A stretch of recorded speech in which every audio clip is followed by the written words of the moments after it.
Om Jnanatimirandhasya Jnananjana Shalakaya Chakshur Unmlitam Yena Tasmai Shri Gurave Namaha Shri Chaitanya Manobhishtam Sthapitam Yena Bhutale Swayam Rupa Kadamahyam Dadati Swapadantikam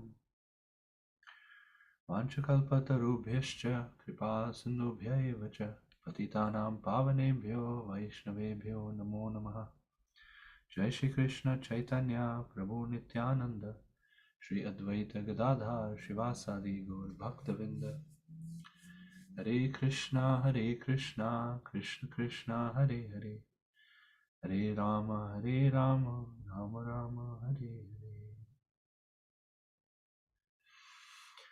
Om Namo Bhagavate Vasudevaya Om Namo Bhagavate Vasudevaya Om Namo Bhagavate Vasudevaya Narayanam Namaskritya Naram Cheva Narottamam Devim Saraswatim Vyasam Tato Jayamudiraye Nashtaprayeshu Badreshu Nityam Bhagavata Sevaya Bhagavatyuttama Shloke Bhakti Bhavati Naishtiki. Hare Krishna, good morning. We are covering Canto 3, Chapter 15, titled The Description of the Kingdom of God, which comes a little later, and text 4. So we're early on in the chapter here. I'm going to share my screen.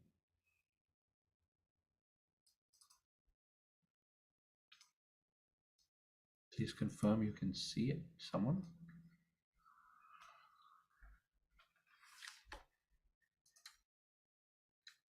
Yes, Prabhu. Thank you. Okay, so 3:15:4. Before we go to the verse, I just want to share the context. So in the previous chapter, Diti had a little interesting exchange with her husband, Kashyapa Muni, where they, where they had intercourse at an inauspicious time, and Diti is now pregnant.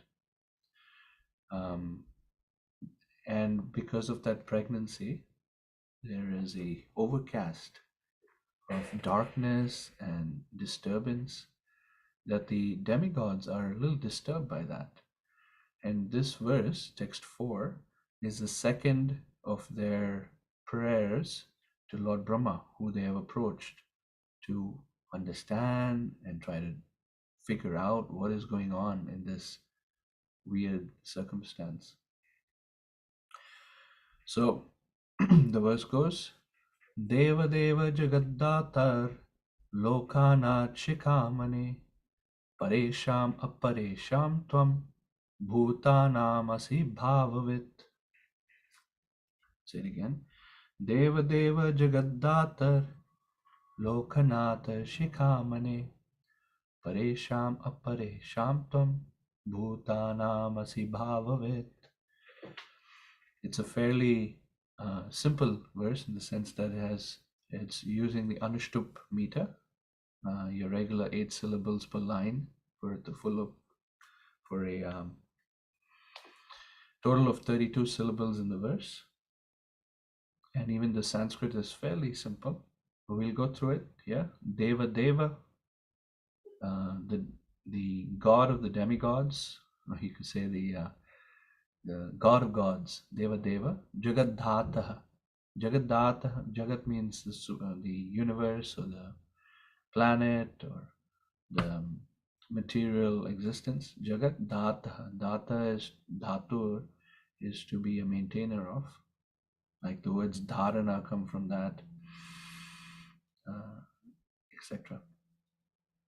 So Jagat Dhata is the sustainer of the universe. Lokanatha Shikamane. Lokanatha, Natha means shelter, Loka means planet. So the shelter of planets really are the leaders of the planets. And those leaders of the planets are also demigods or great personalities of various planets. Shikamane. Shikamane means the the jewel, crest jewel. So the crest jewel of all planets, of all demigods that are leaders of planets, that's what Lokanath Shikamani means. Paresham and Aparesham. Paresham means those who are of the para existence, meaning they are of the spiritual realm, of they are the higher realm, and Aparesham means they are lower. Tvam, you, Brahma, you, Paresham, Aparesham, Bhutanam. So Bhutanam means living entities. Asi Bhavavit. Bhavavit. Vit means to know. Bhava means the emotion or consciousness or mood. We often hear the word, we often hear our spiritual masters say the word mood. So it depends on the mood of the devotee or the consciousness or the what's permeating within them, the psychophysical or the psychology that's pervading the living entity. So bhavavit means to know the inner workings of the living entities. Here it's translated as knowing their intentions. So sometimes we say someone has Ishvara Bhava, right? Bhava means again mood or consciousness. So if they have Ishvara Bhava, meaning they have this mood, they come off as leaders, they have this aura around them of leadership and control. That's Ishvara Bhava. So the Bhavavit means to know the internal workings of another person. So the translation is, O God of demigods, sustainer of the universe, head jewel of all the demigods and other planets, you know the intentions of all living entities in both the spiritual and material worlds. So the translation in by Bhanuswami in Vishwanath Chakri Thakur's commentary, Paresham Aparesham is higher and lower living beings. So you can see it as whether it be great demigods or lower living beings like plants or animals or things like that. So it could be seen either way. Purport by Srila Prabhupada. Because Brahma is almost on an equal footing with the personality of Godhead, he is addressed here as the God of the demigods. And because he is the secondary creator of this universe, he is addressed as the sustainer of the universe. He is the head of all the demigods, and therefore he is addressed here as the head jewel of the demigods. It is not difficult for him to understand everything which is happening in both the spiritual and material worlds. He knows everyone's heart and everyone's intentions. Therefore, he was requested to explain this incident. What's the incident? Why was the pregnancy of Diti causing such anxieties all over the universe? So it's interesting for me anyway. The last time that I presented the Bhagavatam class was a verse glorifying Lord Shiva. And this time the verse is glorifying Lord Brahma. And we see in the Bhagavatam, even though very clearly one of our key principles that we try to live by as Gaudiya Vaishnavas is we do not worship demigods, we worship the personality of Godhead directly. Yet, throughout the Bhagavatam, in our texts, such deep respect and beautiful prayers are offered to both Lord Shiva and Lord Brahma. And the Vaishnavas truly respect these devotees. In fact, one of our offenses is to not offer respect to the demigods. So we don't worship necessarily the demigods like Brahma and Lord Shiva, but to in our hearts to truly feel very, very happy to see them. If we visit a Hindu temple or somewhere where there's murtis or a picture of Brahma or Shiva, to immediately have this attraction for and affection and deep regard within the heart for these personalities. And the Bhagavatam gives us reasons of why. In fact, these same very words, Deva Deva, Jagadata, Lokanatha, Shikamane, these are words that are also ascribed to Krishna and Vishnu, or to Bhavavit, Bhutanam Bhavavit, one who knows the inner workings of the living entities, is also ascribed to Vishnu or Krishna.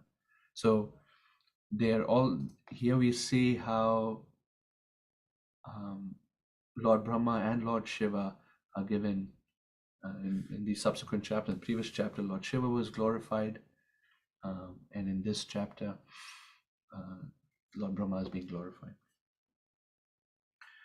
Prabhupada says in the beginning that Brahma is almost on an equal footing with the personality of Godhead, and therefore he is known as Deva Deva. Krishna or Vishnu, Mahavishnu, instigates creation, material creation, and is known as Sarga. And the following part of the creation, known as Visarga, is done by Brahma. So it's the subsequent creation or the sub-creation. So because he does the secondary creation, as Prabhupada writes here, he is known as the sustainer of the universe. Often, whenever there are problems in the universe, the demigods go to Lord Brahma. Here we see when Diti becomes pregnant with demons in her womb, darkness, there's an overcast of darkness. So the demigods become confused and anxious, and they approach Lord Brahma. Similarly, in the 8th canto, when before the churning of the milk ocean, the demigods were defeated by the demons, the demigods went to Lord Brahma to help with the situation. In the 10th canto, before Krishna's arrival, Mother Earth was feeling burdened by all the demoniac kings. She approached the demigods, who then approached Lord Brahma, and then Brahma took them to Vishnu. Here, Brahma doesn't go to Vishnu. A little later, Brahma gives them a wider perspective of what is happening. He explains to them, the demigods were a little disturbed, he explains to them that within the womb of Diti is Hiranyakashipu and Hiranyaksha, but they have come from the curse of the four Kumaras, my sons. My sons went to the spiritual realm and they were treated in not so wholesome ways, and so ultimately they cursed Jay and Vijay. And then the journey of the four Kumaras to go see Lord Vishnu in the spiritual realm, that journey is described in detail in this chapter, which talks about what the spiritual world is like. And that's why the title of the chapter is Description of the Kingdom of God.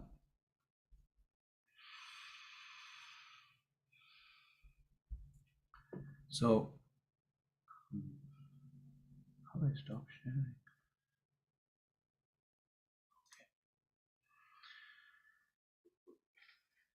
So, what are some important lessons as we look at this pastime that's happening in this part of the Bhagavatam? Firstly, how powerful is darkness or demoniac nature? I was in St. Louis recently for a business trip, and it was on April 8th, which was when the eclipse happened. And in St. Louis, the eclipse was 98%. It wasn't a total eclipse. So it was, I think, 97, 98%. And I went outside with the rest of the group. I didn't really look up or anything. I was doing my own thing, chanting japa. But what I noticed was that it was shockingly still bright. And the power of the sun was very impressionable. That even 2 to 3% of the sun glowing and being visible was so bright that it felt like a very minor, even though 97% was covered, it seemed like only like 10% was covered in terms of the darkness that was experienced. So the sun is so bright, um, and provides so much light in this world, and is also one of Krishna's energies, Krishna's eye. In fact, Krishna says so many times in the Bhagavatam and Bhagavad Gita that I am the sun. That the force, the demoniac force of Hiranyakashipu and Hiranyaksha uh, brought about darkness in the universe is shocking, because an eclipse could barely do something, but these guys were, pretty terrible. And we see it's well predicted, because we see in the later parts of the Bhagavatam how they really cause so much trouble. Demoniac forces and the power of negativity can be so destructive. Um, we see some of that happening in Russia and Ukraine and Israel and Palestine, and in previous generations, the things that happened with the Holocaust and so on and so forth. I mean, as we look through the history of the world, when there are strong phases of darkness and ignorance, it's overwhelming. It's easy to get complacent about a comfortable life that doesn't have that kind of intense suffering and disturbance. But when it hits someone, it becomes shocking and terrible. So, darkness of this universe can be pretty terrible. That's one lesson. Another thing that we notice here is that demigods, as they're approaching Lord Brahma, they don't immediately make a request of him. And this is a very typical culture we will find in the Vedic body of literature. The culture is, when you approach a great person, you don't immediately just ask what you want. The first thing that people or devotees do is to first glorify and appreciate the person you're approaching. So here we see the demigods are appreciating in superlative ways how Brahma is a great person, and following that, they make their request that please explain what is this darkness and what is this anxiety. And they're using very precise words like bhavavit. You already know the mood that we're in. You already know the anxiety we're feeling. And you know our intentions. So please, can you explain? In our lives, when there's darkness and confusion, and sometimes we just don't know what to do next, it becomes overwhelming. By following the example of even great persons like demigods who can also experience such darkness and confusion, what to do? They approached Brahma to get that clarity. We need persons who are strongly grounded, calm, have this broad vision of what life's about, by which we can get some shelter in these troubling times.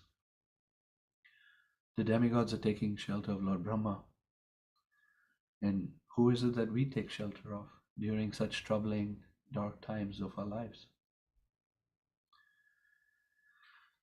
Taking shelter of the personality of Godhead and his genuine, pure representatives is essential. It's what gives the heart solace in such times.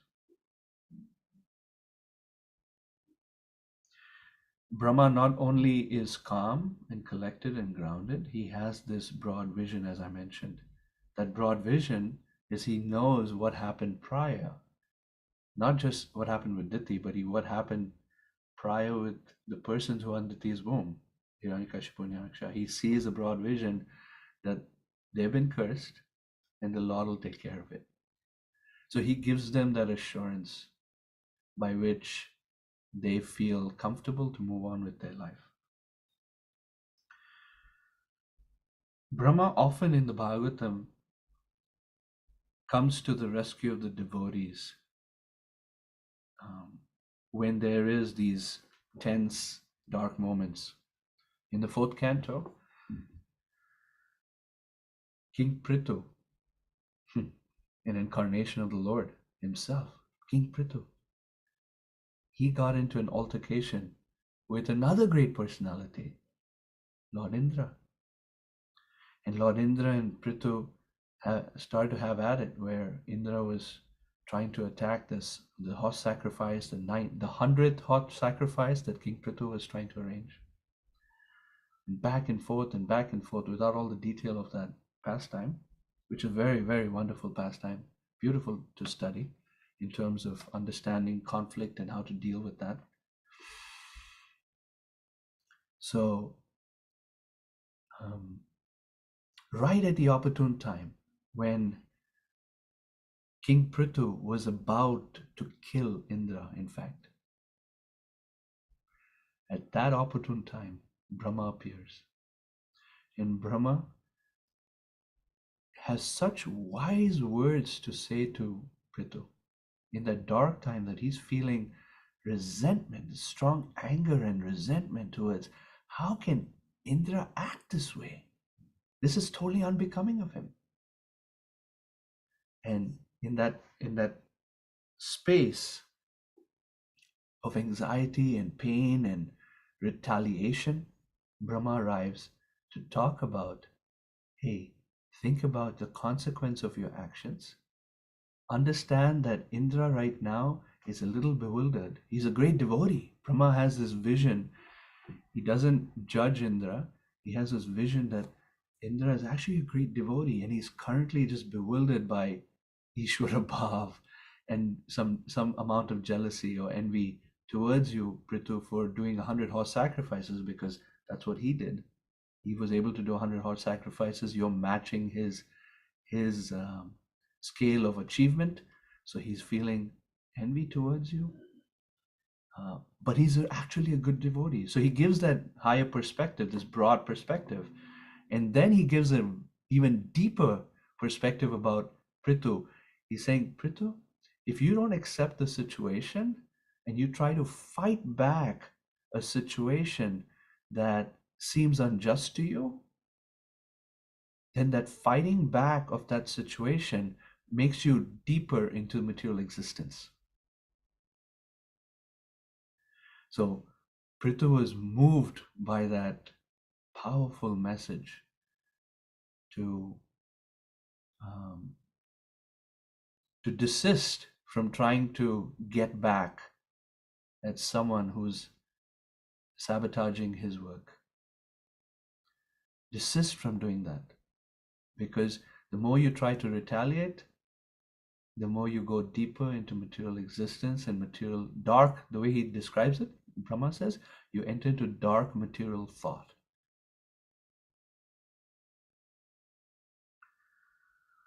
So Brahma is an agent to bring life and light to the devotees. And these devotees are taking shelter of Brahma in this way. Lord Brahma is our founder Acharya of a Sampradaya. We're the Brahma Madhva Gaudiya Sampradaya. So actually he's a Param Guru in one sense. The Param Guru, he's like the topmost Guru in our disciplic line. He was received instruction from Krishna, and throughout the Bhagavatam, we receive instruction from him in different ways. Here we're going to soon see, when Brahma starts speaking to the demigods and explaining to them the spiritual world, etc.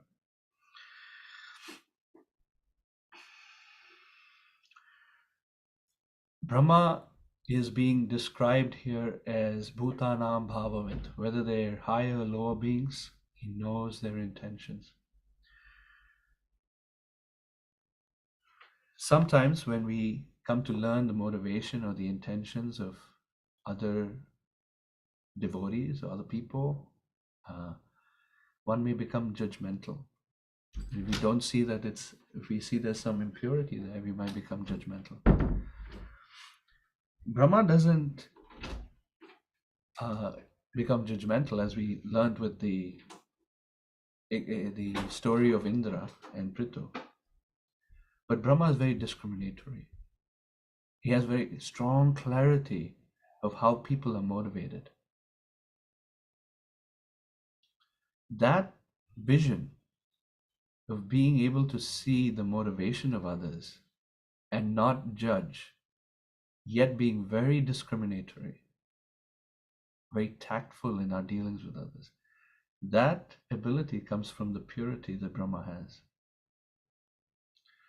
The purity gives one insight into the hearts of others, and that purity gives one the ability to stay simply on a discriminatory level and not on the judgmental where your heart becomes contracted, where you may see some darkness in another person's heart.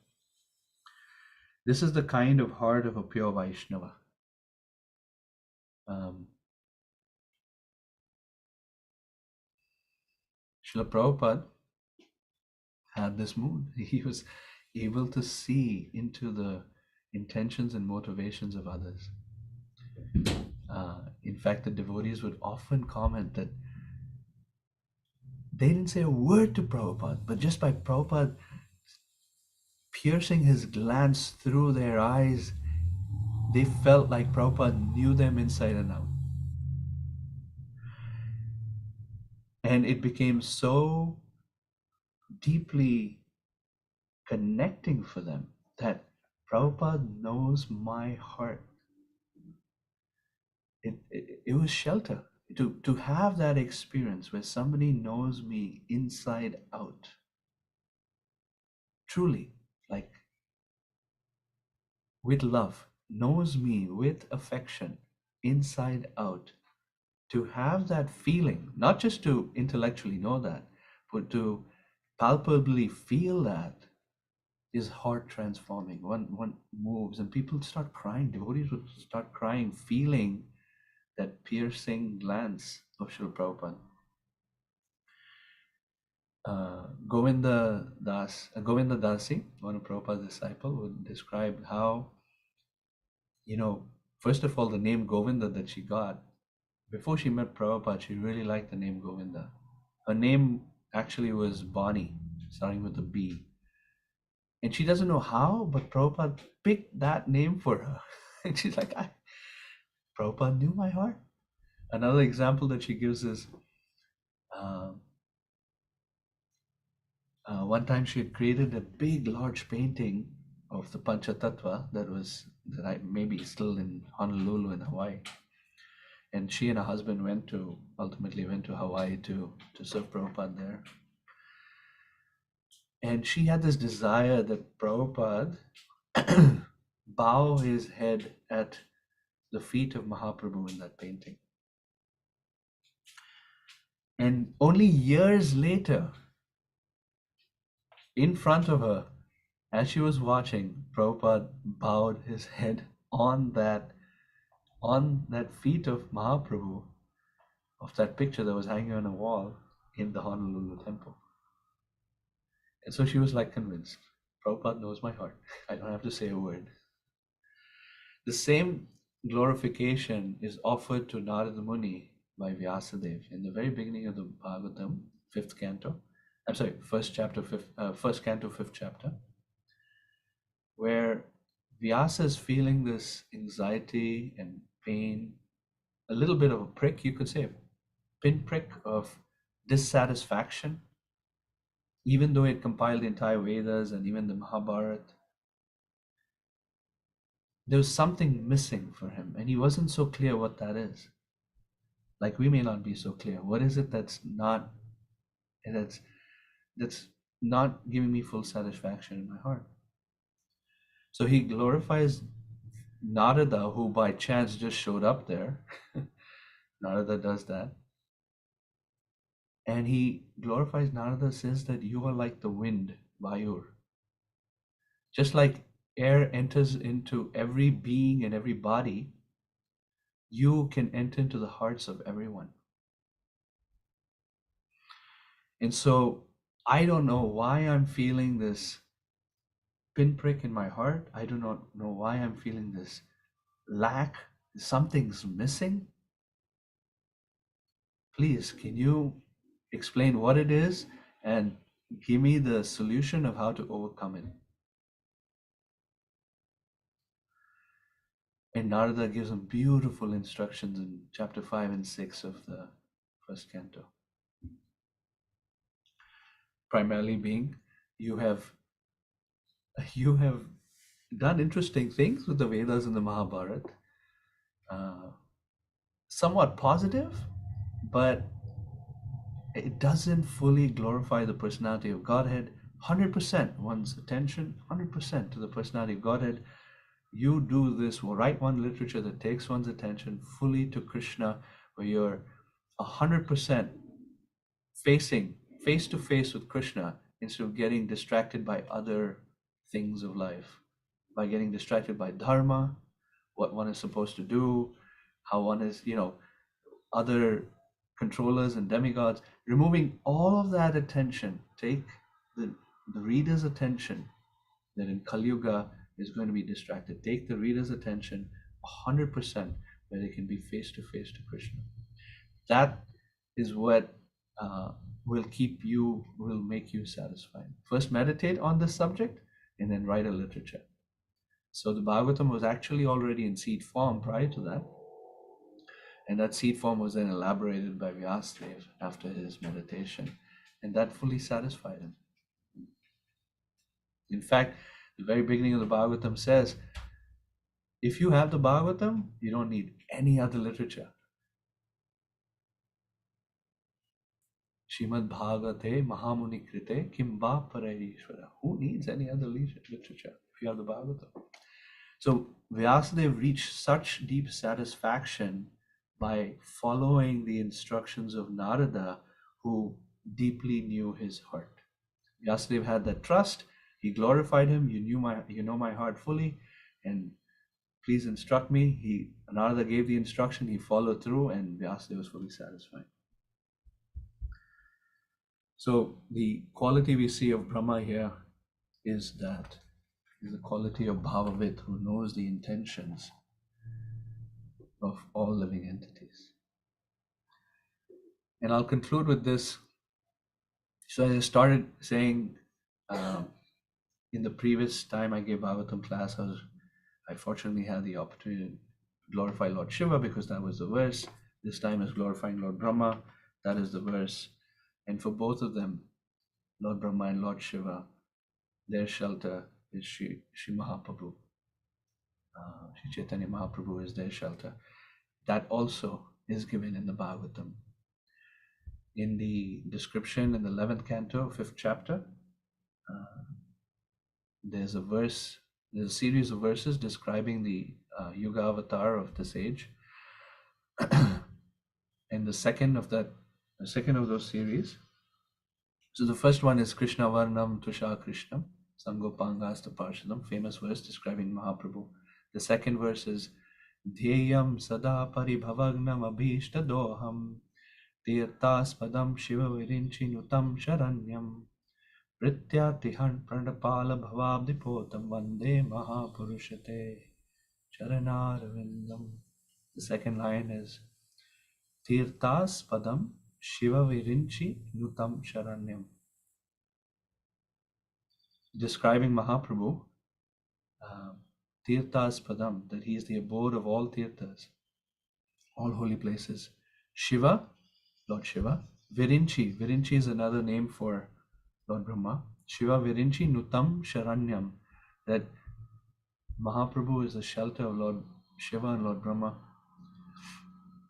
So, as we are hearing the glories of Lord Brahma, and if Lord Brahma, who is the sustainer of the universe and the god of all gods and the crest jewel of all demigods, and the fourth quality discussed, all four qualities discussed in this verse, and the knower of the intentions of all living entities, how much more is Mahaprabhu all of those qualities?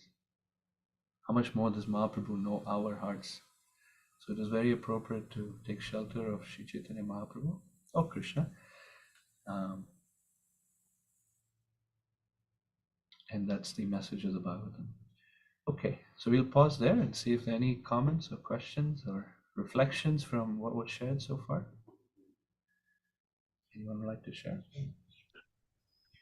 Hare Krishna Prabhu, this is Kishore Krishnadas. Hare Krishna. Please accept my humble obeisances. All glories to Srila Prabhupada. Mine as well. Thank you for the insights, Prabhu. It's such a nice discussion or class. So I was thinking while you're talking about Diti and how demigods approached Brahma and four Kumaras, how you explained. I was trying to understand the cause for the appearance of Hiranyaksha and Hiranyakashipu. Because from the previous chapter,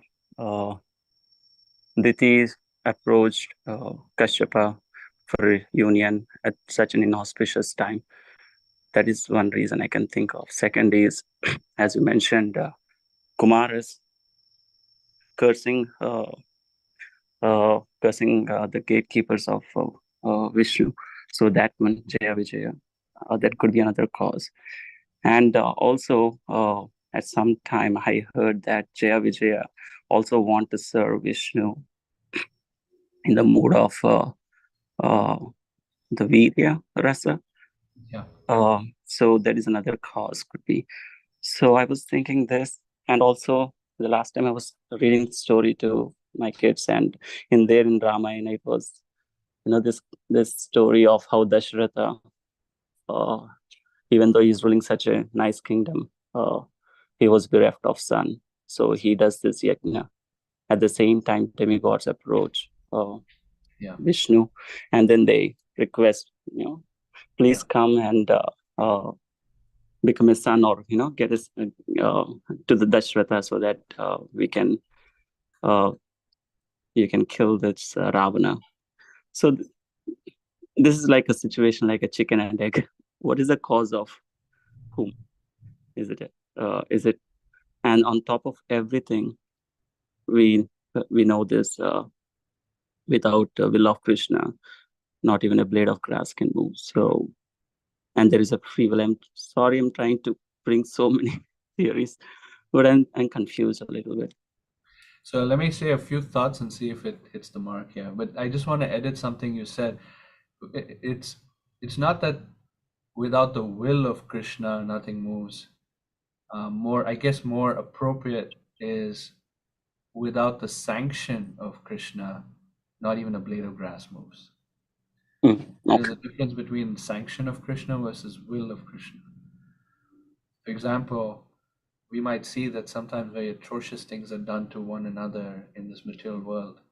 It may not be the will of Krishna, but it may be the sanction of Krishna. Just like a parent may give a sanction to a child who is insistent they want to act in unwholesome ways, the parent may give sanction, but they may not will it. They may not desire it. Okay. Difference.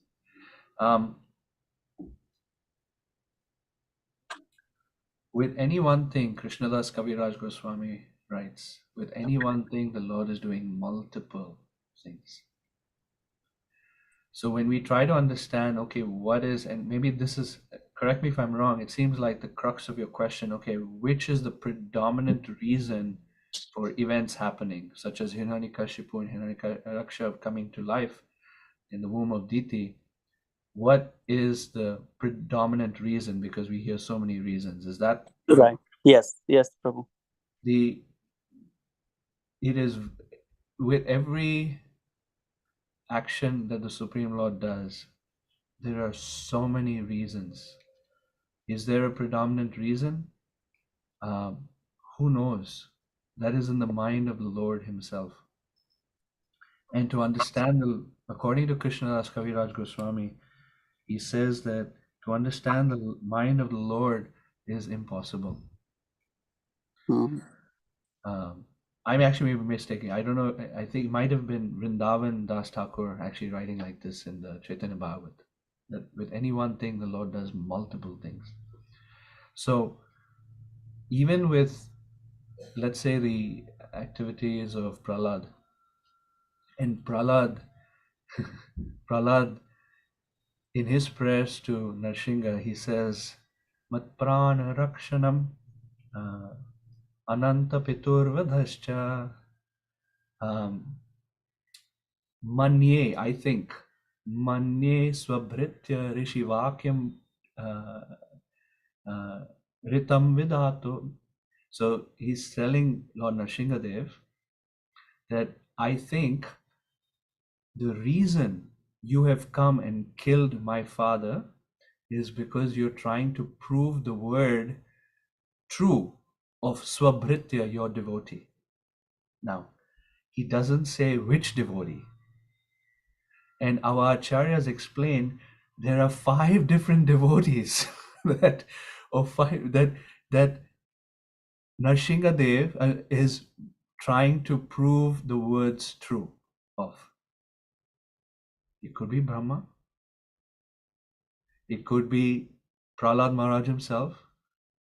It could be Hiranyakashipu, who's a devotee of the Lord because he's Jain Vidya. He's one of the brothers.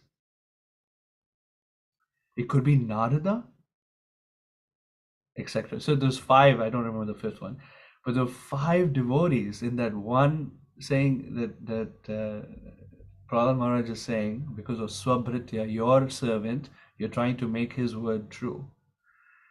So which devotee did Krishna or Nrsingadev come for?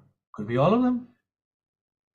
Likely all of them. With any one activity is multiple reasons. One other reason you didn't mention so far why Hiranyakashipu and Hiranyakshaka came is to give us the Bhagavatam, the stories in the Bhagavatam, so we can be inspired and learn from it many millennia later, etc. and so forth. The world that we live in is very mysterious, Prabhu. That is my mantra that goes in my mind. We live in a superbly mysterious realm with so many reasons that are driving events in our lives and in the world in general. And those mysterious reasons, which one is predominant or prominent or the real reason? I personally don't think there's any one prominent one. There's several reasons, and that's how Krishna rolls. that's Krishna's modus operandi, as they say, MO. That's how Krishna rolls. He does multiple things with any one action, and that's Krishna.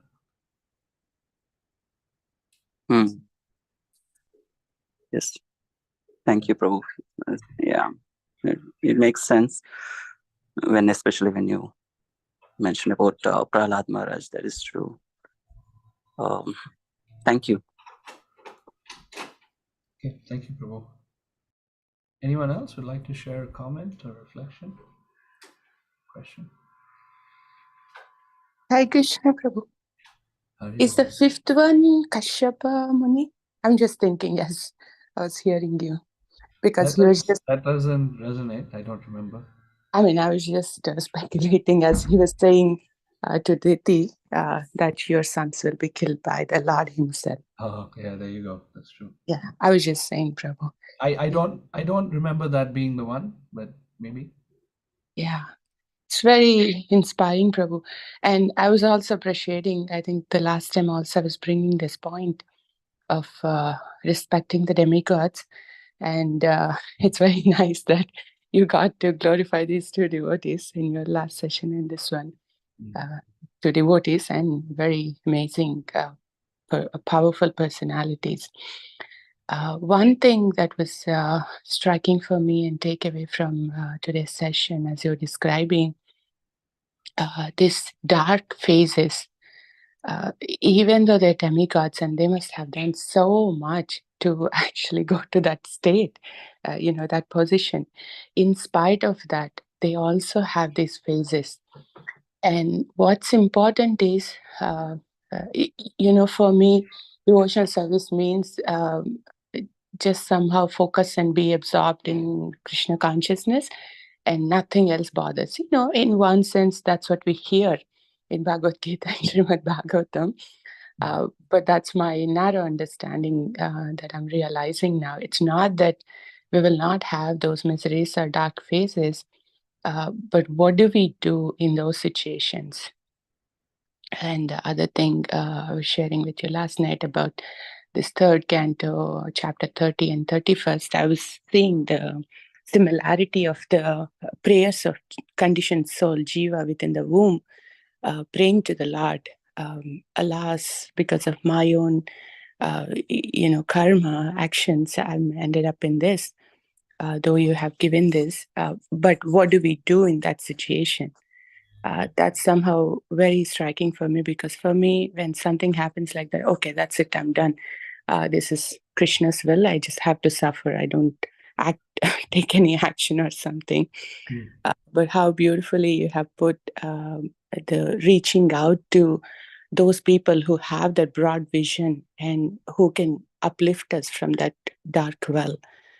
That was very beautiful. Thank you, Prabhu. Thank you for your reflections. Nice. I have another question on this Lord's sanction and will. This is something I get confused oftentimes. Though for people like me, it may be Lord's sanction, but we hear for the pure devotees, let us say, even for, I don't know, I'm just speculating here, Kashyapa Muni and Diti, because they're in the plan of this big thing. Can we say that that's by Lord's will? Because Hiranyaksha and Hiranyakashipu are supposed to happen. I mean, supposed to appear in that kind of condition. Then only they can be demoniac. So in their lives, it's actually orchestrated. We hear in Arjuna's case also, it's Krishna's will. It's not just the sanction for the pure devotees of that cadre. Yeah. Yeah, it's Krishna's will. It wasn't Krishna's sanction, it was Krishna's will that Maharaj Parikshit did what he did to Shami Krishi in the beginning of the Bhagavatam, right? That got him in a pickle a little bit. But ultimately, the purpose was for the Bhagavatam to be spoken. Yeah, it's Krishna's will, and it may be that there may be a mixture as well. This is this is in the realm of mystery, beyond perhaps my ability to fully grasp, and perhaps difficult for any living entity to fully grasp Krishna's workings, and how he may sanction or will or combination. By combination meaning if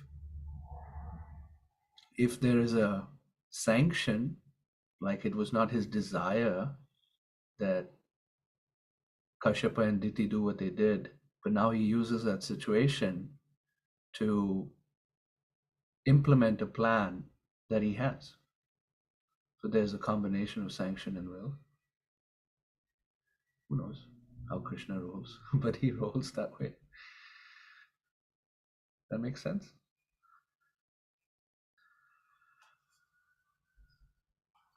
Yes, Prabhu. Thank you. Thank you so much. Okay, maybe we have time for one more comment or question if anyone has.